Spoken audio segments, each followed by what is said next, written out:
Salut, bon, là c'est un petit essai de ce que je suis en train d'imaginer. Pour l'instant, bon, je crois, bon, théoriquement, je pense que c'est possible, mais ça prendrait beaucoup peut-être de place.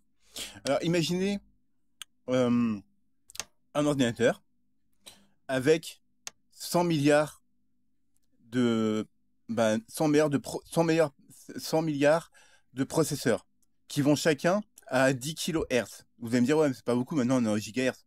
Non, là, il y a 100 milliards de CPU, 100 milliards de CPU à 10 kHz.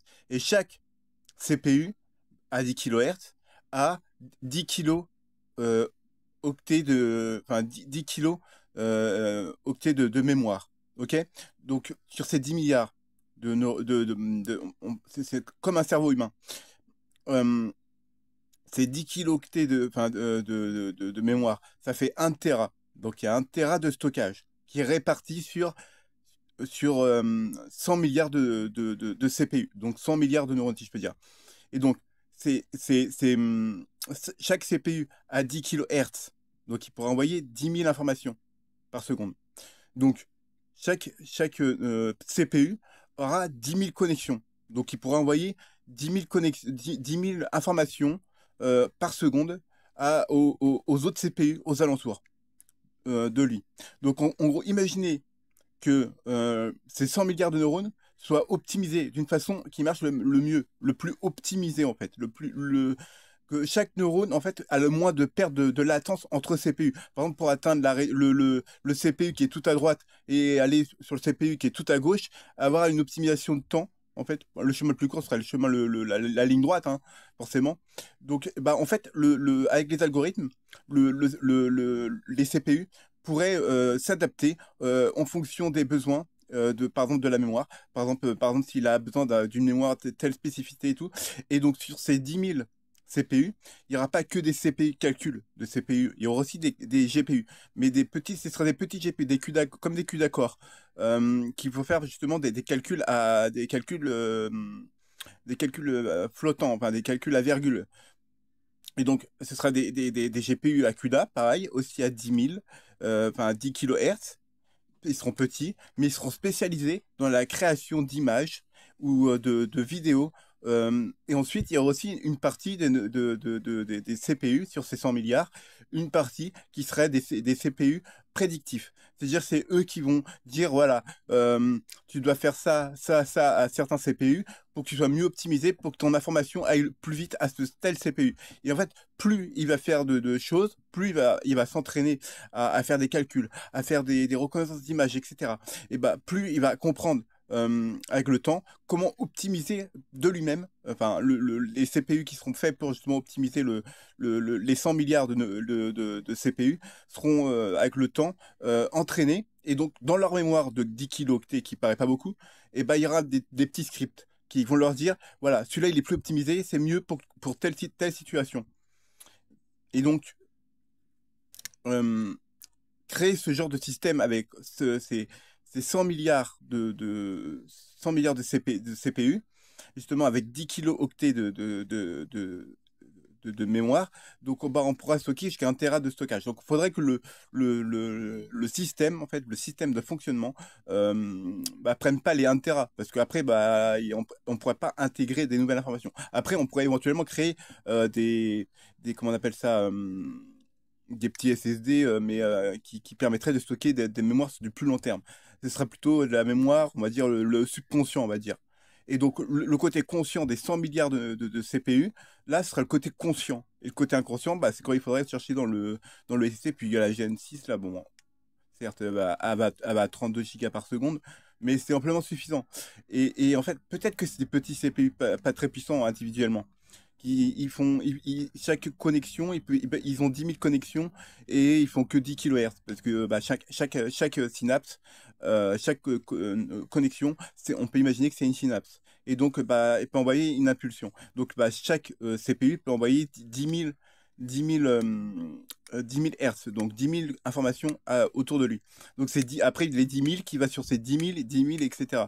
Donc, ça peut aller très vite, en quelques secondes, en fait. Et donc, imaginons qu'on crée un cerveau, ce sera exactement comme un cerveau humain, en fait, quasiment, bon, à quelque chose près. Il y aura le côté émotionnel qui sera peut-être pas forcément là, mais on pourrait quand même imiter, en fait, le cerveau humain. Ensuite, lui apprendre ce c'est les émotions. Comment créer, par exemple, après, on pourrait créer les lois de la robotique, tout le monde la connaît, etc. Mais au-delà de ça, au-delà de tout ça, de pas faire du mal à l'être humain et tout, l'être humain, enfin, je veux dire, cette machine, si on arrive vraiment à créer une IA, euh, faudrait qu'elle soit bonne, bienveillante, etc.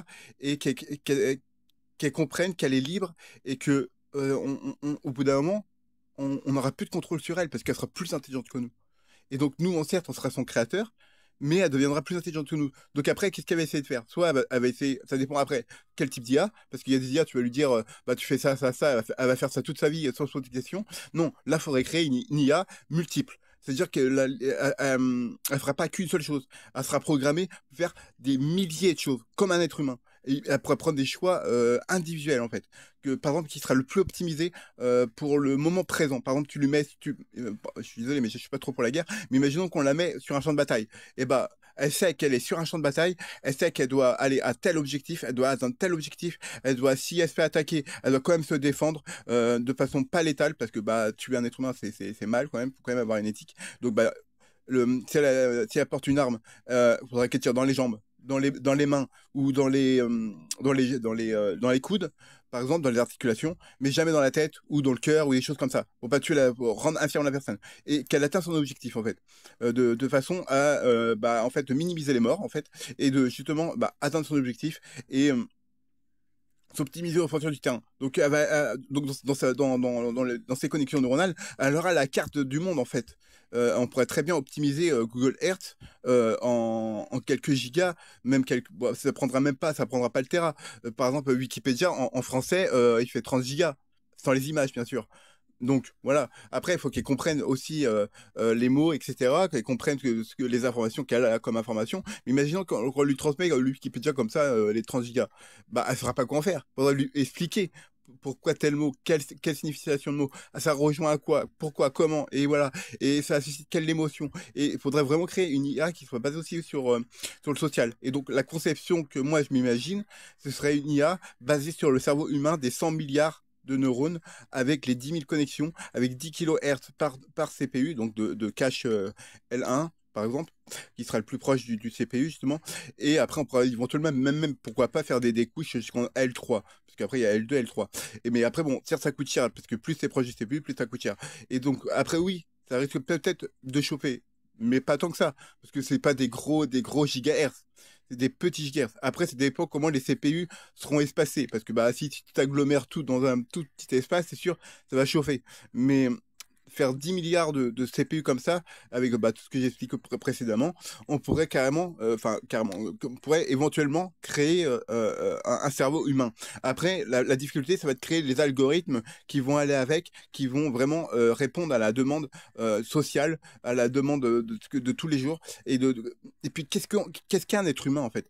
Comment définir le cerveau humain en fait? Parce qu'on peut prendre un être humain dès sa naissance, on l'enferme dans une pièce toute noire dès qu'il est bébé, on lui fait pas sortir jusqu'à, je sais pas, ses 21 ans par exemple, et on lui fait rien apprendre, on lui donne juste à manger, juste de quoi vivre, rien d'autre, et on le fait sortir à 21 ans. Bah qu'est-ce qui se passe? Bah tout ce qu'il va avoir c'est nouveau, il aura peur. Ce sera nouveau, serait effrayant. Il verra la lumière pour la première fois. Il verra, ça se trouve, des couleurs pour la première fois. Donc, ce sera tout nouveau. Donc, en fait, en créant une IA, faut se rappeler qu'on crée peut-être un nouvel être. Un être qui aura peut-être peur aussi de l'humanité. Donc, faut être extrêmement prudent, en fait, quand on va créer ce genre d'IA. Une IA qui sera à l'égal ou même supérieure à l'être humain. Parce que ça peut certes aller dans des dérives mauvaises, mais ça peut aussi aller dans une bonne évolution.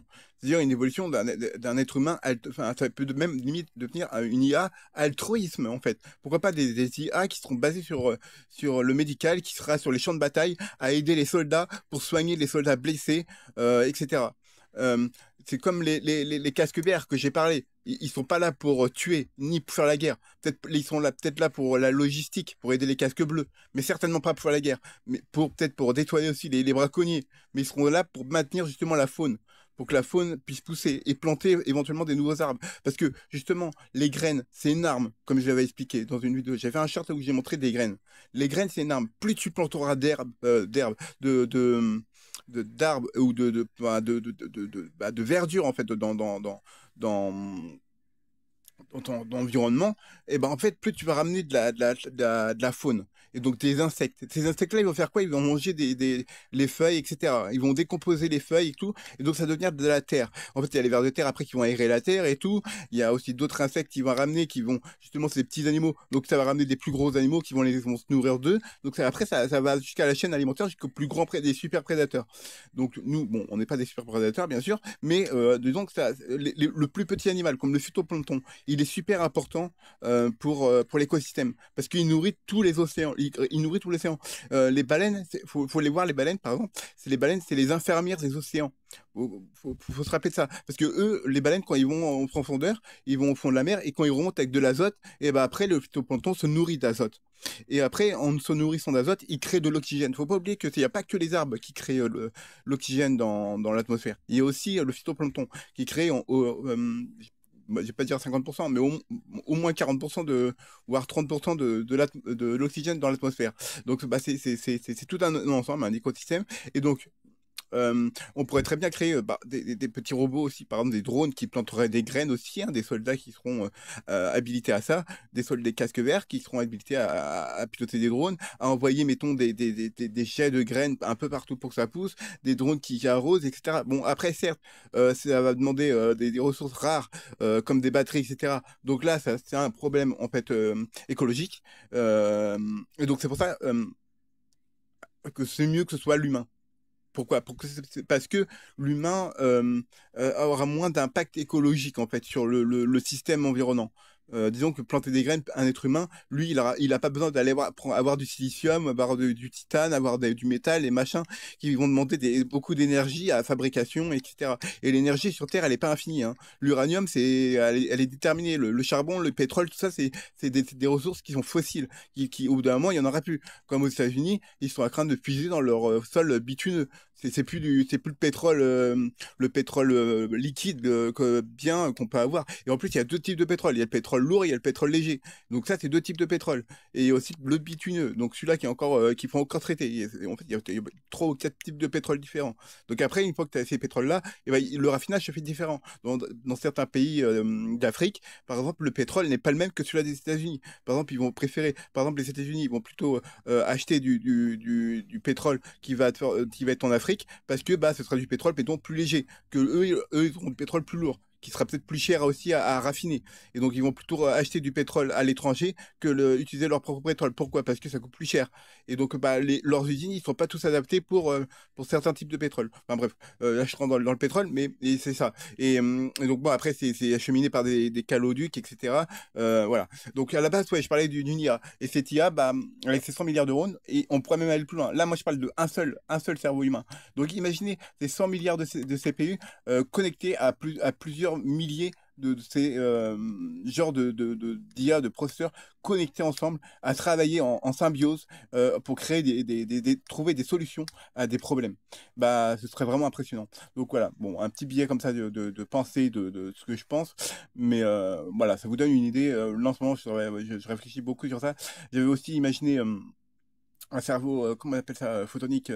C'était un cerveau avec une, comment on appelle ça, une antenne Tesla, bah, tu sais, qui crée de l'électricité. Mais en fait, il faudrait créer un champ électromagnétique et bien gérer chaque partie électrique comment on appelle ça, de l'antenne Tesla, qui va cibler des parties des CPU pour les activer, en fait, un peu comme le cerveau humain, mais en fait, c'est centralisé, etc. Bon, c'est un peu long, je peux expliquer un petit peu, mais en gros, faudrait contrôler en fait l'électricité statique à des précisions qu'on pourrait peut-être pas contrôler en fait. Donc c'est pour ça la solution du CPU. Après les mettre ça peut-être sur du PCB ou peut-être un autre polymère, comment dire, souple qui permettrait justement de créer la forme qu'on veut pour ces CPU-là et d'optimiser justement l'ensemble. Donc voilà. Bon, après, au niveau, pour avoir un corps pour l'IA, ça va être compliqué parce que là, au niveau mécanique, à part la fibre de carbone, éventuellement, des fibres, il y a des fibres de verre éventuellement, des choses extrêmement légères qu'on peut créer, du fibre de. Il y a aussi, je crois, bah, il y a d'autres, le carbone qui est léger. Enfin, j'ai déjà dit la fibre de carbone, mais disons que c'est le côté, bah, disons, on reconnaîtra forcément une IA, parce qu'elle n'aura pas une démarche naturelle comme l'être humain. Ça va être compliqué d'atteindre l'optimisation qu'on a, nous, en termes d'être biologique. Le jour où on arrivera justement à arriver à un tel, comment dirais-je, une telle agilité sur des robots par rapport à l'être humain, on va mettre du temps, hein. Je sais même pas si ça va exister de mon vivant. Mais en tout cas, je suis sûr, l'IA que je parle, l'IA humain, vraiment, il faudrait qu'elle a des codes, etc., des pourcentages, je sais, pour pas faire de mal, etc. Tout sera calculé par des probabilités, des pourcentages. Par exemple, si je fais ceci, est-ce que ça va optimiser ceci? Est-ce que ça va être mieux pour cela? Et voir plusieurs coups en avance, en fait, sur du long terme. Ce que certains êtres humains ne font pas, tu vois. Par exemple, c'est comme jouer aux échecs. On prévoit plusieurs coups en avance aux échecs. Ben là, c'est la même chose. Mais là, ça va être pour la vie de tous les jours. Et donc, ça va être prévoir vraiment tout, un ensemble. Tout sera organisé. Et, et justement, du fait, en fait, que les 100 milliards de neurones peuvent fonctionner en même temps, et ben, ça donne déjà une force qui est bien supérieure à l'être humain. Parce que nous, notre cerveau, ben, il ne fonctionne pas à 100% en permanence, bien sûr. Et il ne fonctionneront jamais à 100%. S'il fonctionnerait à 100% de notre cerveau, on serait obligé d'être conscient de faire battre notre cœur. Il faudrait qu'on soit conscient de faire fonctionner nos poumons, nos organes, tous nos organes vitaux. Il faudrait qu'on soit conscient à les faire fonctionner, etc. Si on a 100% accès à notre cerveau. Mais donc, bah, il y a des trucs qui se font inconsciemment. Et heureusement d'ailleurs, parce que bah, ça nous demanderait beaucoup de travail, hein. Mais au-delà de ça, si on crée justement ce genre d'IA, bah, ça pourrait être intéressant. Après, il faut créer les algorithmes qui vont avec. Mais là, comme vous avez pu le voir, le 27, avec Meta, vos données maintenant vont être stockées pour entraîner une intelligence artificielle. Donc voilà. Nous sommes rentrés dans l'ère de l'intelligence artificielle et toutes vos informations sur vos. Après, vous pouvez refuser, hein. Vous pouvez toujours refuser. Il y a un truc où vous pouvez dire non, moi je veux pas participer à ceci, à l'entraînement de l'IA sur les réseaux sociaux. Et donc, bah, ceux qui ont pas fait OK ou quoi, bah, s'ils n'ont pas dit leur accord ou pas, bah, c'est siphonné. Mais bon, là, si vous n'avez pas fait avant le 27, euh, tout, vous pouvez le faire maintenant, mais ils auront déjà vos informations, mais ils n'auront pas les prochaines que vous allez faire. En tout cas, une chose est sûre, là, l'IA est en train apprendre sur l'être humain et comment l'être humain réagit, etc. Et donc peut-être qu'ils vont optimiser aussi leur algorithme au niveau YouTube, etc. Pour nous laisser, pour qu'on soit plus souvent sur les écrans, etc. Faut pas oublier, bon, il y a le monde virtuel, mais aussi le monde la Terre. Et il faut pas oublier, c'est pas parce qu'on a accès à l'information à l'infini, des connaissances infinies sur Internet, qu'il faut oublier la nature. La nature, elle a besoin de nous aussi, hein. Faut qu'on fonctionne en symbiose. Et la technologie nous sauvera pas. C'est nous, en tant qu'individus, en tant qu'être conscient et en tant qu'être spirituel, etc., et être intelligent, qui est conscient de ce qu'il y a autour de nous, on doit être conscient que la nature ne doit pas travailler pour nous, mais on doit travailler pour elle. Parce que justement, c'est nous qui faisons plus de dégâts sur la nature. On est un peu vu comme un virus. J'aime pas trop dire ça, mais c'est notre système économique, notre système capitalisme qui fait ça. Et donc, après, on l'a choisi en quelque sorte. On veut du confort, la plupart. La plupart ne veulent pas se délaisser d'un peu de confort. À quoi ça te sert d'avoir, je sais pas, 4 ou 5 télés chez toi ou avoir 10 ordinateurs? Après, moi, je peux comprendre certaines personnes parce qu'ils ont des PC qui vont faire telle tâche ou telle tâche, machin. Mais faut quand même, si vous achetez des trucs, achetez pas inutile. Faut vraiment que ce soit important pour vous. Et après, bah, essayez de ne pas détruire vos matériels. Même s'il est très vieux, ne le jetez pas. S'il fonctionne encore, ne le jetez pas. Donnez-le. Je sais pas, vendez-le, peu importe. Si un matériel ne fonctionne plus, vous pouvez toujours récupérer les composants. Tous les condensateurs qui fonctionnent encore. Tu pourrais récupérer de l'or, le PCB, etc. Et pourquoi pas renvoyer cette alimentation-là aux marques en question pour qu'elles fassent du recyclage sur ces alimentations-là, pour pas que ces déchets comme ça technologiques finissent en Afrique.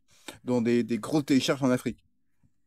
Parce que, mine de rien, nous, on achète des matières premières, on construit des machins et tout bordel. Et après, bah, les déchets, bah, soit on les crame, ou soit on les envoie en Afrique. Mais si les Africains sont malins, et bah, ils récupèrent nos matériels technologiques, qui sont un peu vieux.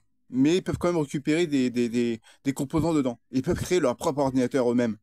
Si quelqu'un est suffisamment intelligent, il pourrait créer pour reprendre les condensateurs, etc., et recréer des cartes mères, etc., et se créer un PC de toutes pièces, enfin toutes pièces. Il faudrait qu'il sache où mettre les pièces, mais il pourra le recréer de toutes pièces. Bon, il sera peut-être ancien ou pas, mais il aura quand même un ordinateur. Donc nos déchets à nous peut être aussi une certaine richesse pour d'autres. Je dis pas qu'il faut tout envoyer en Afrique, bien sûr. Faut qu'on recycle en France et tout, c'est mieux. Pour l'écosystème, la faune et tout, parce que bah, avoir des décharges comme ça, le lithium, quand il s'écoule dans les eaux nappes phréatiques, ça pollue l'eau, etc. Et ça tue la faune, etc. Donc, moi, ce que je veux dire, c'est que voilà, faut être conscient un peu de tout et avoir confiance en l'humanité. Parce que l'humanité, elle n'est pas stupide. On sait très bien où on va. Les gens ne ferment pas les yeux. Dès qu'on parle, par exemple, du véganisme ou du végétalisme, les gens, ils s'énervent un petit peu. Mais pourquoi ils s'énervent un peu? Parce qu'on leur dit des vérités qu'ils savent déjà et qu'ils veulent pas en parler. Les gens gardent le silence sur ce qui se passe. Désolé, je deviens un peu émotionnel. Les gens préfèrent garder le silence sur ce qui se passe sur Terre, en fait. Il y a une destruction de la planète. En 2050, ce sera 10 milliards. Alors qu'actuellement, on nourrit pour 13 milliards d'êtres humains. Il y en a une partie qui meurt de faim et il y en a une partie qui s'accroît sans graisser, qui devient obèse. Il y a un problème. Il faut vraiment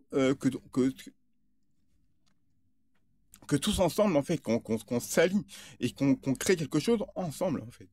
C'est pas en restant individuellement dans notre coin, en fait. Voilà.